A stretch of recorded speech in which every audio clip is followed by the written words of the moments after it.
तो मैं बहुत खुश हूँ कि हमारे यहाँ भी रामायण बनने जा रही है। कि मुझे आज भी याद है, जैसे कि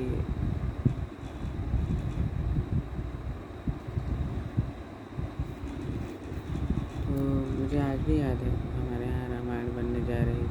अरे यार, बहुत खुश हूँ कि हमारे यहाँ भी रामायण बनने जा रही है इस लेवल पे, इतने बड़े स्केल पे। क्योंकि इससे पहले मुझे याद, मैंने कोरोना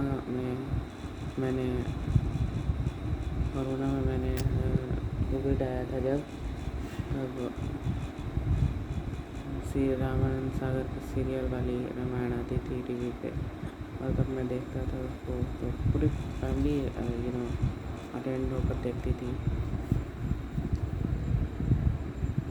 तो ये एक बहुत ही कमाल का था। वैसे मैं इतना एक्साइटेड नहीं था सबसे पहली बात रामायण के लिए, तो लेकिन फिर मैंने धीरे धीरे उसमें अटेंशन देना शुरू किया, उसे समझना शुरू किया, उसे बात करना समझना है, तो इट्स लाइक समथिंग डिफरेंट। उसके डायलॉग्स बहुत कमाल के थे, उसके विजुअल्स अच्छे नहीं थे, बट जो सबसे अच्छी चीज़ थी उसकी सिंपलिसिटी, उसके डायलॉग्स इतने खूबसूरत लिखे हुए थे ना कि एक्चुअली समझ पाते हो कि कितना ज़्यादा डिवास्टेटिंग होता है, कितना ज़्यादा कमाल का होता है उसके डायलॉग्स, इतने ज़्यादा कमाल के।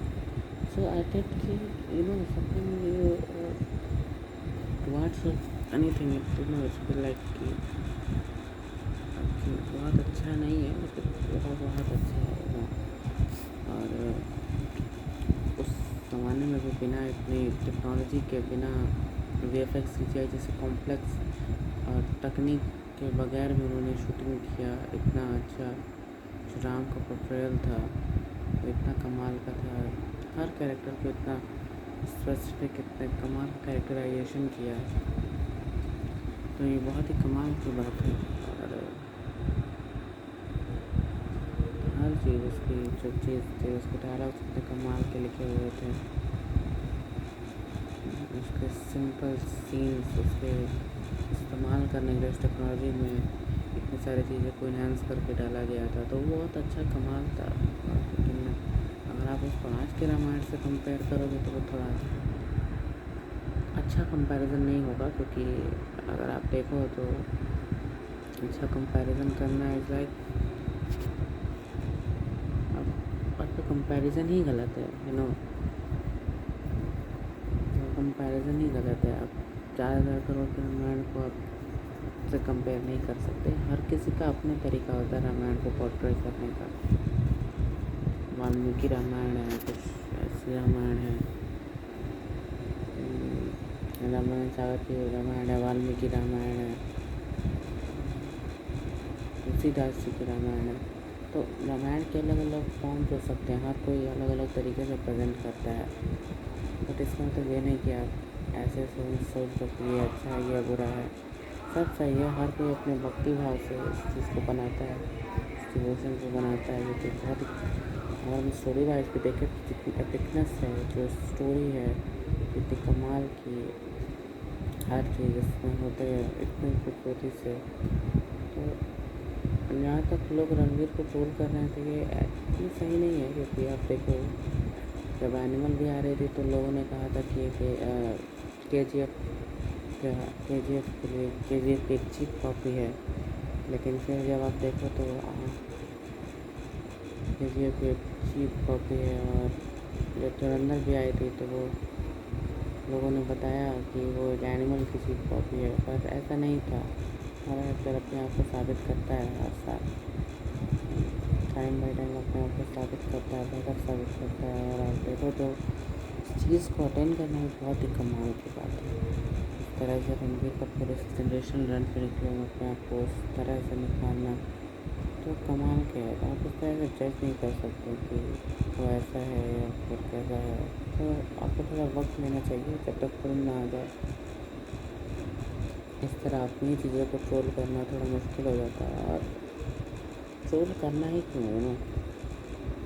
अब प्रॉब्लम यह है कि हम सिनेमा को एंजॉय नहीं करते, हम बहुत ज़्यादा कंपेयर करने लगते हैं कि ये गलत है, ये सही है, इसमें ये कम है, वो कम है, इसका विजुअल्स कमज़ोर हैं। और विजुअल्स कमज़ोर की बात आप कर कब रहे हैं, जब आपको पता है कि उसका जिसके विजुअल इफेक्ट्स इंटीनेक कंपनी कर रही है, जिसकी इतनी कमाल की लेगेसी रही है, इतनी कमाल की फिल्में बनाए के साथ उन्होंने काम किया हुआ है, जैसे इंटरस्टेलर, इंसेप्शन और ड्यून जैसी बड़ी बड़ी फिल्मों में उन्होंने अपना आजमाया हुआ है। तो आप ऐसे नहीं जज कर सकते ना कि ये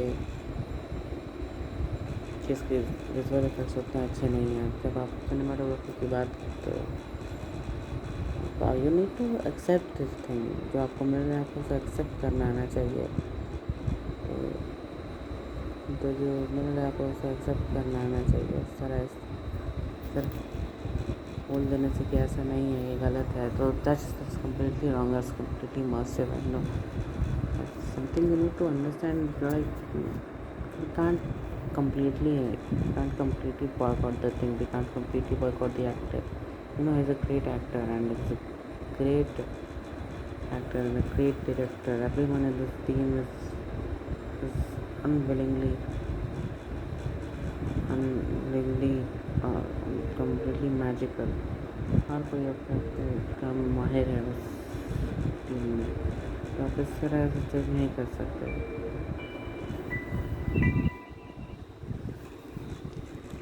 प्रॉब्लम ये है कि हम एक्चुअली समझते नहीं हैं, हमें समझने के लिए बोलना पड़ता है। तो इस तरह अगर आप हर चीज़ को लेकर क्रिटिसाइज़ करेंगे तो that's completely wrong, that's completely आपको समझना चाहिए। You need to proud, you should have proud कि रामायण जैसी फिल्में हमारे इंडस्ट्री में भी बन रही होगी, इतने बड़े बजट के साथ, इतनी बड़ी प्रोडक्शन के साथ, इतने बड़े लेवल पर। इसके VFX इतना कमाल है, इतनी कमाल की कास्टिंग है। तो कास्टिंग पे सवाल उठाना नहीं चाहिए, बिकॉज आपको पता है कि they all are good actors. हो सकता है उनका उनका टारगेट हो ही ना उस चीज़ को अचीव करना, राम को एज अ गॉड, बल्कि राम को as a great warrior present करना। हर किसी का पोर्ट्रेल अलग हो सकता है राम के लिए। कुछ राम को एज अ भगवान की तरह पोर्ट्रे करते हैं, कुछ राम को एज अ वॉरियर की तरह, एक योद्धा की तरह प्रेजेंट करते हैं। तो हर किसी का तरीका अलग होता है। इसका मतलब ये नहीं कि आप किसी को इस तरह टारगेट करें। तो that's completely normal, but criticize करना अच्छी बात है, बट अपने अंदर के रिव्यूअर को भी तो थोड़ा समझाना पड़ेगा। It's completely should. पहले के टाइम पे तो आप देखो तो उस टाइम उतनी टेक्नोलॉजी होती नहीं थी। VFX है, CGI है, इतने सारी चीज़ें उस टाइम थी नहीं। हर चीज़ को प्रैक्टिकली पॉसिबल करना, ट्रिक्स लगा के, एक्शन सीन हो गया, बैटल सीन हो गया, उन चीज़ को अचीव करना बहुत मुश्किल होता था उस टाइम। तो उस टाइम मेरे पास जब टेक्नोलॉजी नहीं होती थी तो आप जुगाड़ लगाते थे ना कुछ काम करने की, कुछ कहीं ना कहीं कुछ ना कुछ जुगाड़ चल जाए बस। तो आप उस कम्प्लीटली उस टेक्नोलॉजी को इस टेक्नोलॉजी से आप अरेंज नहीं कर सकते, कंपेयर नहीं कर सकते। ये थोड़ा अलग हो जाएगा इस केस में। तो आपको सोचना पड़ेगा कि ये इतना आसान नहीं है। तो ये आपको डेफिनेटली आप इस चीज़ पे लेवल कर सकते हो कि वो बहुत ही सिंपल था, उसमें बेसिक चीज़ें इस्तेमाल की गई थी, टिपिकल चीज़ें जो एक्सपेरिमेंट में हर चीज़, छोटी से छोटी चीज़ को भी CGI से तैयार किया गया। तो इसमें इतना ग्रॉस होने वाली कोई बात नहीं। हो सकता है वो इस चीज़ को और बदले। जो हमें मिला है अभी तो सिर्फ ट्रेलर है और पिक्चर अभी बाकी होगा ना। तो हर चीज़ का अपना एक अलग तरीका होता है, चाहे VFX हो चाहे CGI हो।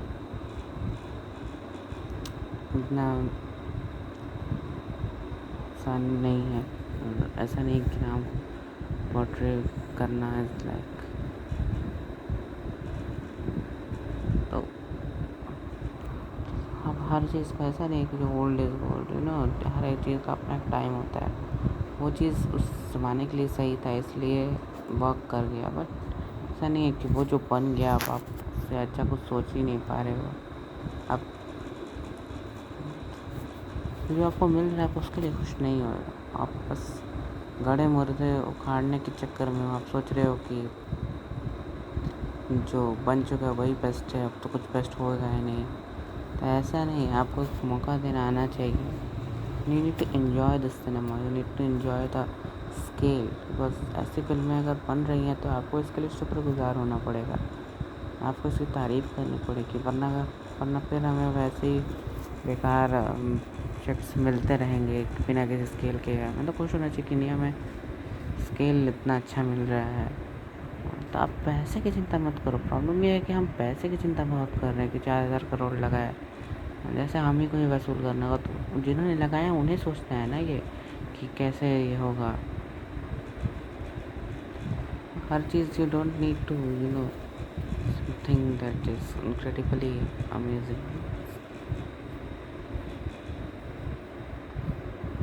तो आपको आना चाहिए सब सोचने में कि इस तरह से ऐसे compete करना थोड़ा मुश्किल होता है।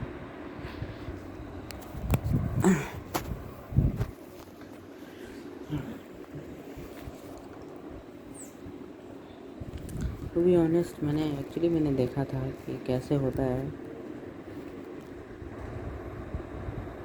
अगर हम देखें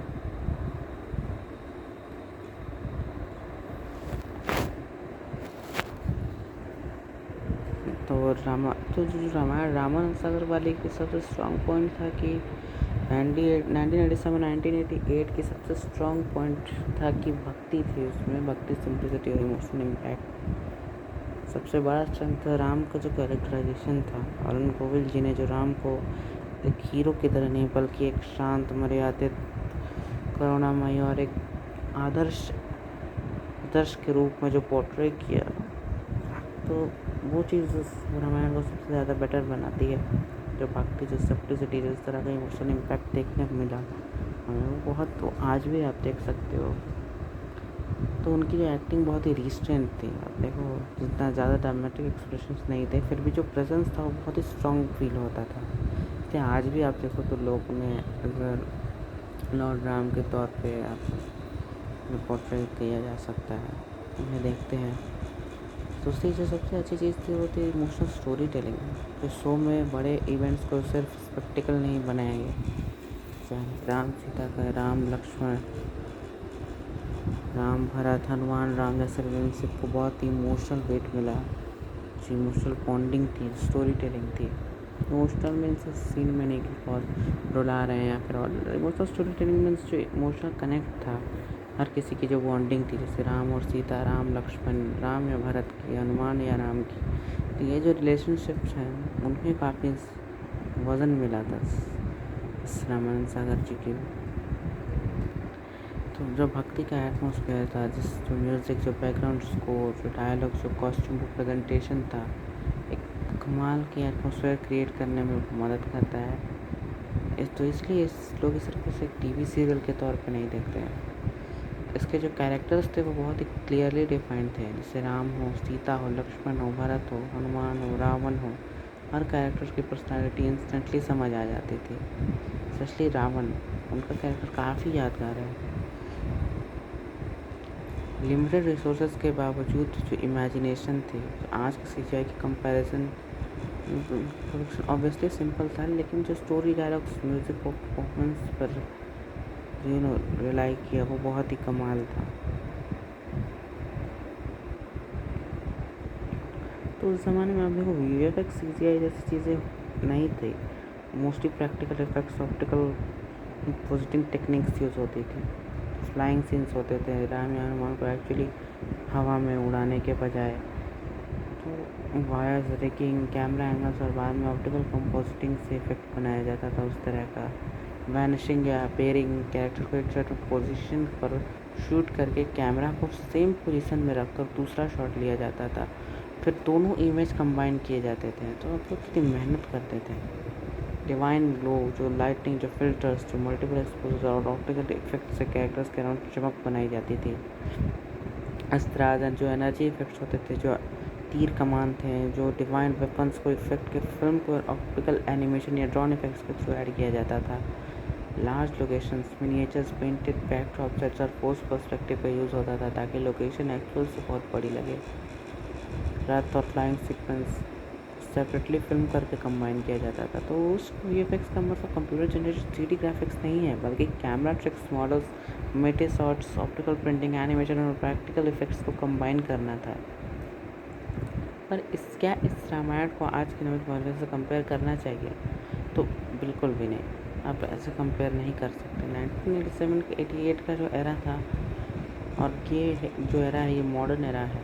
तो उस रामानंद सागर जी की रामायण में जो मेन स्ट्रेंथ थी वो थी एक्टिंग, डायलॉग्स, भक्ति, जो इमोशंस थे वो अच्छे से निकल के आते थे। बट जो मॉडर्न रामायण है उसका विजुअल स्केल, उसका सिनेमैटिक प्रेजेंटेशन वाकई लाजवाब है। जो टेक्नोलॉजी रामानंद सागर जी ने इस्तेमाल की रामायण में जो इस्तेमाल हुआ प्रैक्टिकल इफेक्ट्स और मोस्टली ऑप्टिकल इफेक्ट्स थे। मॉडर्न रामायण में मॉडर्न CGI और वीएफएक्स इस्तेमाल किया है। वो टीवी सीरियल के फॉर्मेट में था और ये एक लार्ज स्केल सिनेमैटिक प्रोजेक्ट है। तो एक्सपेक्टेशन था उस टाइम के टीवी स्टैंडर्ड के हिसाब से जो एक्सपेक्टेशन थे, और जो मॉडर्न रामायण बन रही है वो आज एक ग्लोबल सिनेमा का स्टैंडर्ड सेट कर रहा है। तो ये कंपैरिजन अनफेयर होगा डेफिनेटली। अगर कोई कहे कि नहीं रामायण बेटर है क्योंकि वीएफएक्स बहुत एडवांस्ड है, वो भी इनकम्प्लीट कंपैरिजन है। और जहाँ तक बात किया जाए कि रामायण की कहानी सुनाना, तो ये अलग अलग लोग और ट्रेडिशंस अपने अपने पर्सपेक्टिव और मीडियम के हिसाब से पेश करते हैं। जैसे कि अगर आप देखो तो वाल्मीकि रामायण जो है सबसे पुराने संस्कृत एपिक ट्रेडिशन में से एक है। स्टोरी टेलिंग का उसका अपना ही लिटरेरी अप्रोच है। और रामचरितमानस जो तुलसीदास जी का है, उन्होंने राम को भक्ति और मर्यादा के लेंस से बहुत गहराई से प्रेजेंट किया था। रामानंद सागर की रामायण टीवी मीडियम के लिए भक्ति, emotion, dialogue, story telling combination कि हम कहें कि ओजी रामायण में है। तो और भी बहुत सारे आप देखो जो मॉडर्न फिल्म या सीरीज़ बनते हैं सिनेमा, तो उनके cinematic skill, character psychology, visual effects और कंटेम्प्रेरी फिल्म मेकिंग पर ज़्यादा फोकस करती हैं। तो इसलिए कौन सी रामायण असली है ये जानने के बजाय ज़्यादा यूज़फुल है कि कौन सी फिल्म के सोर्स, ट्रेडिशन या आर्टिस्टिक विज़न को फॉलो करती है। तो स्टोरी सेम ही है, बस इंटरप्रिटेशन अलग हो सकता है।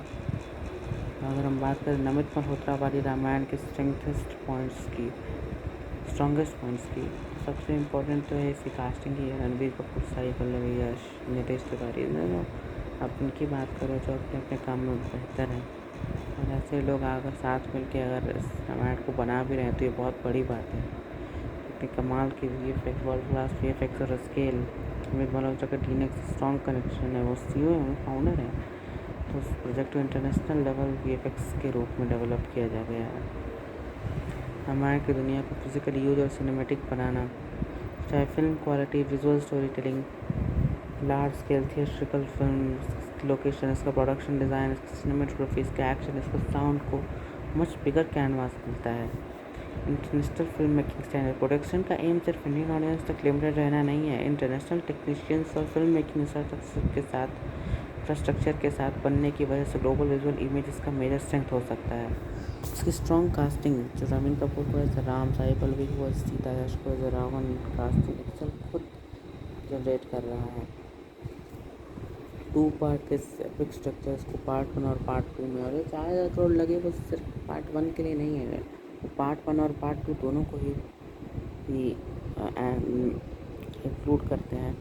तो वीएफएक्स स्केल इसका विजुअल स्ट्रेंथ है। लेकिन रामायण के असली चैलेंज होगा क्या इतने मैसिव विजुअल्स के साथ भी इस राम सीता, राम लक्ष्मण, राम या हनुमान, राम और भरत के इमोशंस भी उतने ही पावरफुल फील होंगे अगर विजुअल स्पेक्टिकल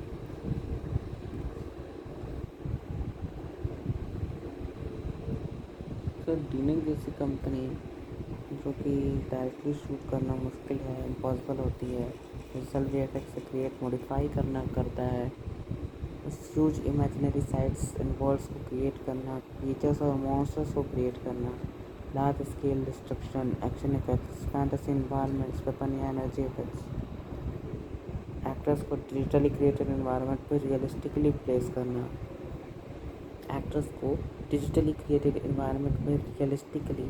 प्लेस करना, रियल फुटेज प्लस सीजीआई को इतना नेचुरली कंबाइन करना कि ऑडियंस को डिफरेंस महसूस ही ना हो। टीनेज ने क्या फेमस काम किया है, इससे आप पता लगेगा कि Interstellar, Inception, dune, Oppenheimer, Tenet, end game जैसे मेजर हॉलीवुड प्रोजेक्ट्स पर वीएफएक्स वर्क किया है। यहाँ पर होता है इसलिए जब उनके पास एक ऐसे वीएफएक्स कंपनी है जो हॉलीवुड से प्रोडक्शन पर काम कर चुकी हैं। तो शॉर्ट में कहा जाए तो रामानंद सागर जी की रामायण का मैजिक है, उनकी स्टोरी, उनकी भक्ति, उनकी परफॉर्मेंसेस है। तमिल मल्होत्रा की रामायण का जो पोटेंशियल मैजिक है वो story, performances, enormous cinematic power और कटिंग एज वीएफएक्स सब कुछ है। तो इतनी आसानी से ऐसा नहीं करना है, आपको सोचना समझना पड़ेगा।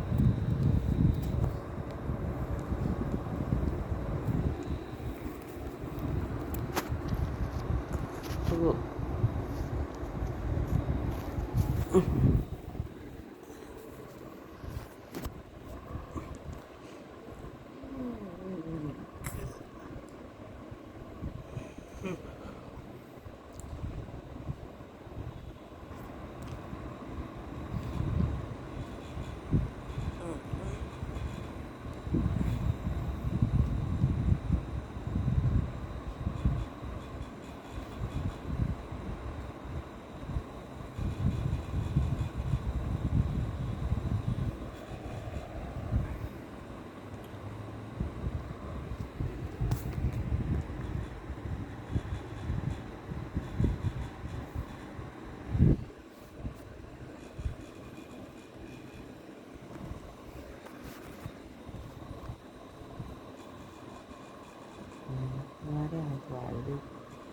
हमारे यहाँ तो मोस्टली आज भी उसी जगह पे फंसे हुए हैं लोग कि इस तरह से ट्रेन करना, उस तरह से मतलब आज भी 90s के ज़माने में ही फंसे हुए हैं।